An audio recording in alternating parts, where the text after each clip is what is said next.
À présent, aujourd'hui, le deuxième point, comme je viens de vous l'expliquer, c'est redéfinir la relation du Congo et de la France. En parlant à mes citoyens et citoyennes révolutionnaires d'Haïti, je dirais redéfinir la relation de Haïti et de la France. Alors, cela est mentionné dans cet ouvrage que vous pourrez vous procurer, de la page 21 jusqu'à la page, laissez-moi fouiller et vous mettre au parfum. Ce sera aussi une question de pouvoir vous montrer combien est-ce que nous avons de la matière et combien intéressant est cet ouvrage que nous devons nous tous réaliser pour sortir nos pays de la domination de nos hommes politiques et des hommes politiques occidentaux et orientaux qui sont en réalité les mentors de nos dirigeants actuels, jusqu'à la page 81. Donc, de la page 23 jusqu'à la page 81, je vous présente le deuxième point, redéfinir la relation du Congo et de la France, ou redéfinir la relation du Bénin et de la France, redéfinir la relation du Ghana et du Royaume-Uni, redéfinir la relation de Haïti et de la France et des États-Unis, par exemple. Bravo, Canada, bravo, bravo. Oui, parce que en fait, c'est cela le problème. Ce n'est pas tout simplement la France, mais dans le cadre de Haïti, nous avons la France qui a la mainmise, nous avons les États-Unis qui ont la mainmise, nous avons le Canada qui a la mainmise, mais nous avons aussi l'institution onusienne qui a une certaine mainmise. Donc, la redéfinition de cette relation, dans cet ouvrage qui est long, je vais me résumer, c'est trouver les solutions qui peuvent faire de telle sorte que sur le plan politique, sur le plan économique, sur le plan social, sur le plan éducatif, sur le plan culturel, il y ait de nouvelles relations avec la France, avec le Canada, avec les États-Unis, avec la puissance onusienne. Ces nouvelles relations doivent être redéfinies dans le cas de l'espèce par les hommes et les femmes qui seront rassemblés à la conférence nationale souveraine haïtienne. Des commissions seront mises en exergue après, excusez-moi, l'audition. Donc, je dois vous expliquer la chose. Pour redéfinir les nouvelles relations avec la France, il s'agira, lorsque vous allez être rassemblés à la conférence nationale souveraine, de pouvoir passer par la première étape sur ce point, c'est-à-dire l'audition ou les audiences des conférenciers qui vont faire des propositions sur quelles sont les nouvelles relations que nous devons avoir avec la France, avec les États-Unis, avec le Canada, avec l'institution onusienne. Et lorsque toute la conférence aura écouté les auditions des intervenants, sans exception aucune, une commission sera mise en place pour faire l'expertise et pour faire en quelque sorte le résumé de toutes les audiences qui ont été faites pour trouver les principes, le mémorandum, c'est-à-dire les recommandations des uns et des autres, la synthèse même de l'ensemble des auditions qui vont définir les nouvelles relations entre Haïti et la France, Haïti et les États-Unis, Haïti et le Canada. Donc, c'est à vous de redéfinir cela. Et pour le redéfinir, c'est parce que vous avez fait des audiences. Chacun a parlé. Donc, ceux qui sont au pouvoir devront dire qu'est-ce qu'ils veulent, par exemple. Ceux qui sont à l'opposition devront dire voilà ce que nous voulons. La société civile devra dire voici ce qu'il nous faut. Les corps intermédiaires, par exemple, les syndicats, le patronat et tout, devront dire qu'est-ce qu'ils veulent. Et une synthèse sera faite pour redéfinir la nouvelle politique des relations humaines, des relations internationales, bilatérales et multilatérales avec les anciennes puissances dont vous avez reconnu ayant eu une activité qui a fait que la population ne soit pas épanouie, que la population ne puisse pas évoluer. c'est à vous, donc déjà, quand vous avez compris qu'il y a un projet de ce genre, vous devrez prendre les exemples qu'il y a dans l'ouvrage et vous mettre à... Donc, les exemples qu'il y a dans cet ouvrage ne sont rien d'autre qu'un canevas. Je ne voudrais pas dire que j'ai la meilleure réflexion sur vous tous. Et ça, nous n'avons pas cette prétention aucune, parce que nous connaissons la force des uns et des autres. Et je suis sûr... C'est une méthode. C'est une méthode tout simplement.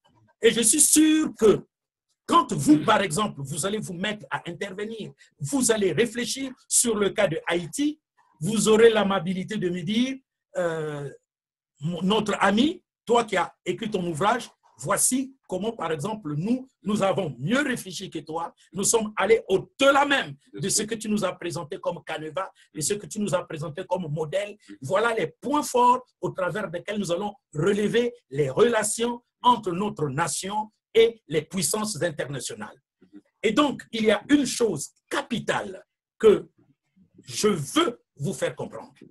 Aucune nation africaine, même si on réussissait à faire les États-Unis d'Afrique, il est impossible que les États-Unis d'Afrique se développent sans les autres continents, sans les autres puissances, sans les autres nations. Parce qu'avoir une telle pensée est une illusion, une utopie politique.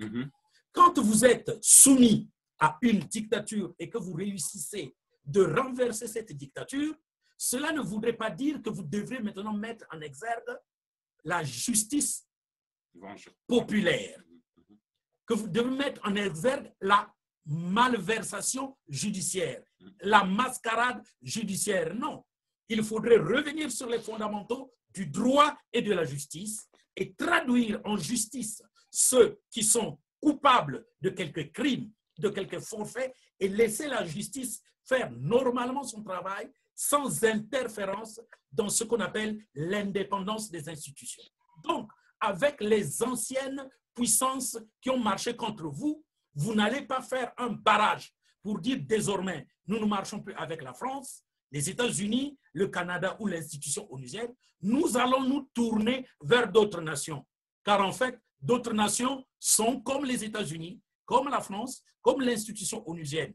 Mais ce qu'il faudrait faire, c'est plutôt mieux vous armer, mieux redéfinir vos propres nouvelles relations et travailler en interne de telle sorte que vous soyez capable de tenir rigueur, d'être capable de contrôler et de vérifier l'action du nouveau gouvernement, l'action de la nouvelle administration, l'action de la nouvelle société civile, l'action des leaders d'opinion, des élites, de telle sorte que ce que vous avez, vous tous, défini, soit la parole d'évangile.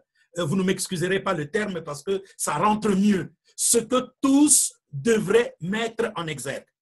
Donc, cette responsabilité, vous allez comprendre que cela va renouveler ce que chacun de vous, vous êtes en réalité. Et donc, je ne pourrais pas résumer les près de 60 pages dans lesquelles j'ai fait les démonstrations au travers desquelles vous et moi, nous pouvons nous inspirer pour trouver la formule adéquate relative à Haïti, de telle sorte qu'on soit à même de redéfinir nous-mêmes ce que nous appelons nos relations avec les puissances internationales. Et il y a un problème qu'il se pose, c'est que, en réalité, les relations sont déjà traduites d'une bonne manière. Les relations internationales sont les mêmes. Seulement, ce sont les dirigeants qui sortent du sentier battu des relations internationales pour trouver leur intérêt dans une autre formule, le plus souvent corrompue. Et comme la formule qu'ils ont trouvée pour les relations internationales avec d'autres nations ou d'autres groupes de nations est une formule corrompue, alors il faut qu'ils puissent mater la population pour que personne n'ouvre les yeux, pour que personne ne leur demande les comptes, pour que personne ne puisse être en mesure de contrôler et de vérifier comment est-ce que marche cette relation. C'est en ce moment-là qu'intervient l'injustice. C'est en ce moment-là qu'intervient la corruption. C'est en ce moment-là qu'intervient l'intolérance, c'est-à-dire mettre une structure interne, une structure politique. L'exécutif domine sur le 5e pouvoir, qu'on appelle l'administration. L'exécutif domine sur le 6e pouvoir, qu'on appelle la forces armées. L'exécutif domine sur le 7e pouvoir, qu'on appelle les arts et l'éducation. De telle sorte que seule la politique... On n'entend plus rien du tout. Attendez, j'ai eu un petit souci. Est-ce que là, vous entendez? Faites-moi signe. C'est vrai que la connexion avait été coupée, mais là, moi, je vous entends. Edline, je t'ai entendu. Est-ce que vous nous entendez? OK. OK. Maintenant, oui. Là, on vous entend. Coupez à nouveau les micros. Votre connexion n'est pas bonne. Coupez à nouveau les micros. La connexion n'est pas bonne. Pour ceux qui ne parlent pas, il vaut mieux qu'ils coupent les vidéos également et les sons. Et les sons. Coupez les vidéos et les sons pour avoir une meilleure qualité. Merci, super. Oui, tout à fait. Alors, donc, c'est cela que je suis en train de vous exposer, mes chers compatriotes. C'est parce que nos dirigeants qui connaissent la norme des relations bilatérales, des relations multilatérales, sortent des sentiers battus ou des principes des relations entre une nation et une autre nation, ou entre une nation et un autre groupe de nations, ou entre une nation et une institution continentale ou une institution universelle. Ils profitent donc de faire de telle sorte que le pouvoir exécutif domine sur les autres pouvoirs et empêche qu'il y ait ce qu'on appelle l'indépendance des institutions. Car c'est quoi une démocratie? Une démocratie, c'est une gestion institutionnelle qui permette l'indépendance des institutions. Dans une nation, s'il y a l'indépendance des institutions, alors vous verrez que cette nation se développera parce qu'il n'y aura pas une institution qui dominera sur les autres institutions. En effet, nous avons toujours pensé dans nos nations à nous que l'exécutif est la plus forte des institutions. Et les hommes politiques que nous mettons au pouvoir s'arrogent le droit de faire de telle sorte que toute la nation croupisse sous l'exécutif. Or, quand une nation croupit sous l'exécutif, cette nation ne pourra jamais se développer parce qu'elle n'aura pas de bonnes relations internationales.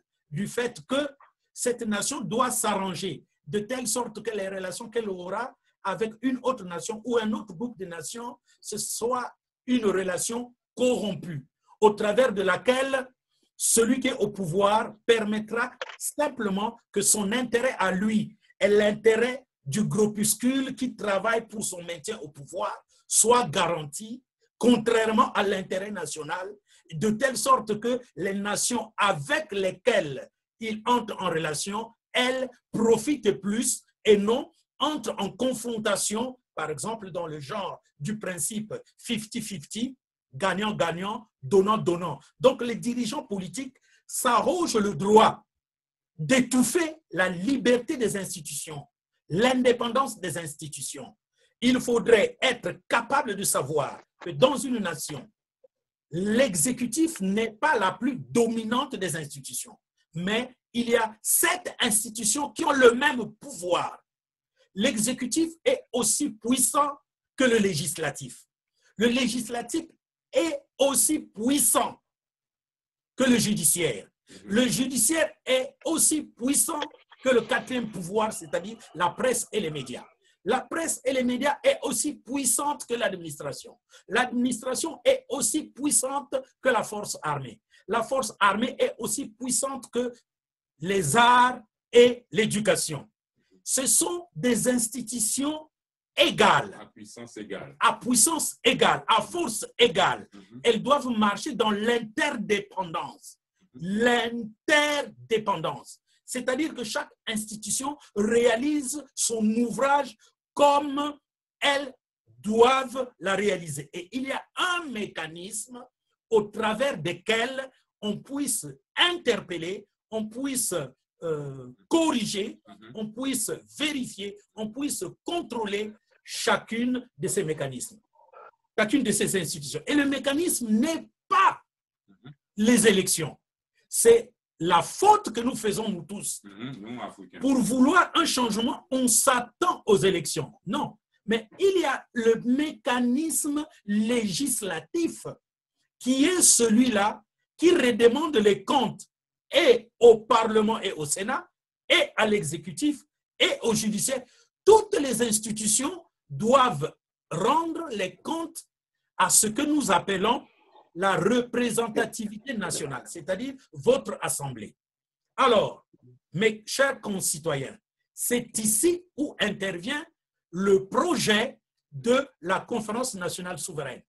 Donc, il y a l'institution parlementaire, l'institution législative, c'est-à-dire parlementaire et sénatoriale. Lorsqu'elle ne fonctionne pas dans une nation, la nation croupit sous la domination. Conséquemment, dans cette nation, le peuple n'a plus de pouvoir. Et du moment où le peuple n'a plus de pouvoir, alors il faudrait faire intervenir la société civile. La société civile est le garant de la vie nationale. Parce que la société civile ne fait pas partie de ces institutions cadrées et encadrées par la Constitution. La société civile est la plus puissante représentante d'une population. Et quand ça ne marche pas, parce que le pouvoir judiciaire est étouffé par le pouvoir exécutif, alors la société civile doit se lever pour se battre en vue d'arracher la souveraineté populaire, publique, qui est confisquée par l'exécutif au travers de l'étouffement du législatif. Et pour le faire, il n'y a que deux moyens. Soit vous le faites par un coup d'État, soit vous le faites par une conférence nationale. Alors, la conférence nationale vaut mieux qu'elle soit souveraine. Parce que dès que la conférence nationale est souveraine, elle reprend tous les 7 pouvoirs. Et il n'y a que elle qui peut réviser la Constitution ou changer la Constitution. Et c'est pour cela que, mes bien-aimés, pendant que nous vous proposons, n'est-ce pas, cet ouvrage, nous prendrons de temps en temps du temps pour revenir sur ce qu'est la Constitution. Ou peut-être qu'à la fin des 24 points de ce projet de société, nous allons faire un travail de parler de la conférence nationale et de la conférence nationale souveraine.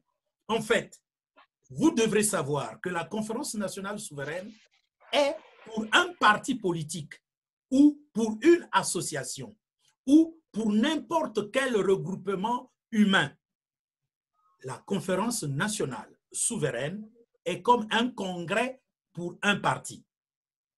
La conférence nationale souveraine est comme une assemblée générale pour une association ou une organisation non gouvernementale ou un village. Voilà. Donc, c'est le moyen le plus crédible en démocratie pour reprendre le pouvoir démocratique appartenant au peuple souverain qui aura été emprisonné par l'exécutif au moyen de la destruction du pouvoir législatif. Donc, bien aimé, pour le second point, je pense que c'est bien résumé pour permettre à tout le monde de comprendre et de poser des questions.